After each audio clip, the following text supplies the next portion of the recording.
Welcome to Getting Your Sheets Together. My name is Bryce, and I want to help you take control of your money one sheet at a time. If you're a business owner or an independent contractor, you've ended up in the right place. Now, you've probably clicked the instructions tab on the 1099 Hustler and decided, I'm not reading that essay. I totally understand, and it's why I made this video. Now, I won't cover all the details this sheet has to offer, but I'll hit the highlights so you can get rolling. Quick disclaimer, I am not your CPA, I am not your financial advisor, and I'm definitely not here to do your taxes. This is all education and not advice. So please, before you make the big decisions, consult with the pros. Okay, let's jump into it.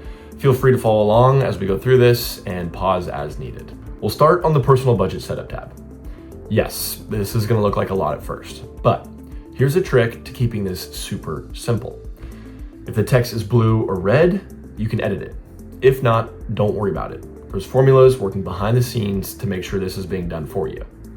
Again, just focus on those blue inputs. This first page is going to set the framework. Name your budget, select your state, your filing status, and your deduction method.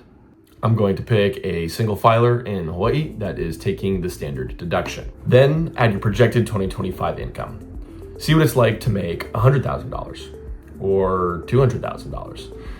Maybe play around with $2 million. We'll stick with $200,000 for now, and already you can see your taxes calculate below based on your projected income. If it applies to you, add any health insurance premiums that you pay, HSA contributions that you make, and any pre-tax retirement contributions that you make into, like a SEP, simple, or solo IRA. You can even add non-taxable items like birthday money if you have parents that love you and send you cash. In seconds, you'll start to see your projected net income, the real number that you can use to run your business and your personal life. Notice how the sheet is entirely dynamic. Changing your state changes your tax brackets. Changing your pre-tax retirement contributions changes your taxable income and ultimately your net income. Next is customizing the structure of the budget.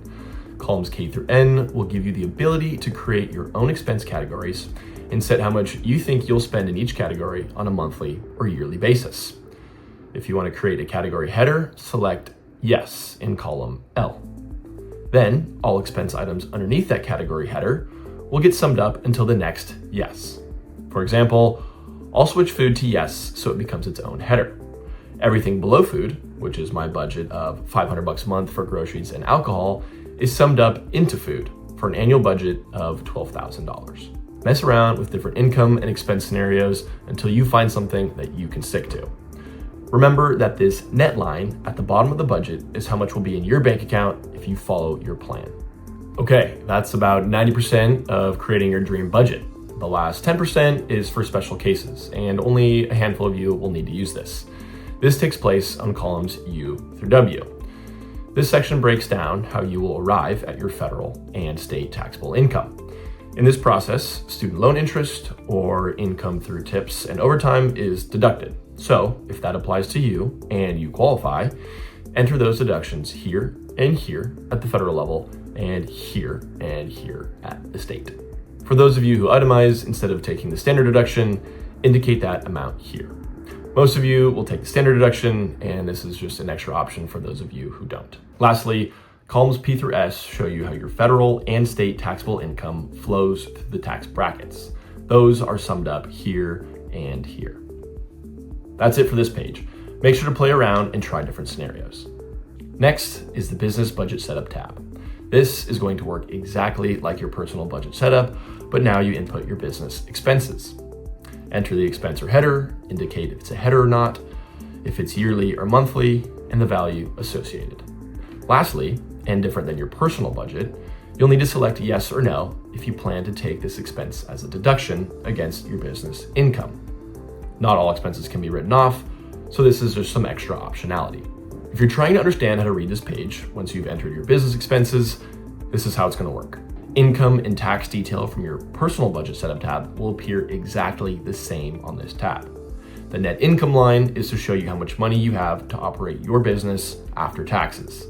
Again, this is just a projection, but it should get you close. Now, the net line on this page is going to show you your net business income after taxes. So, the amount of money you have left to spend on your personal life.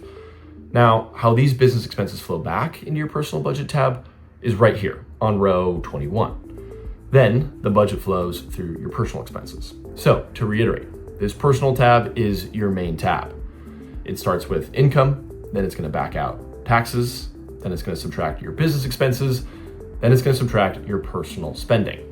It's going to leave you with your net income. This is how much money should be in your bank account after everything. Now that we're through all that, the easy stuff, tracking your income and expenses. We'll start with income. Right here on the income tab, choose the month in which you made your income, make a description for your own records, name the state for your own records, and input how much you made. To see how this flows through, you can check your personal monthly tab. Income will show for that month, and taxes will be projected based on your personal budget setup tab. Next are your personal expenses. On the personal expense tab, select the corresponding month, create the name of the expense for your records, then select the dropdown.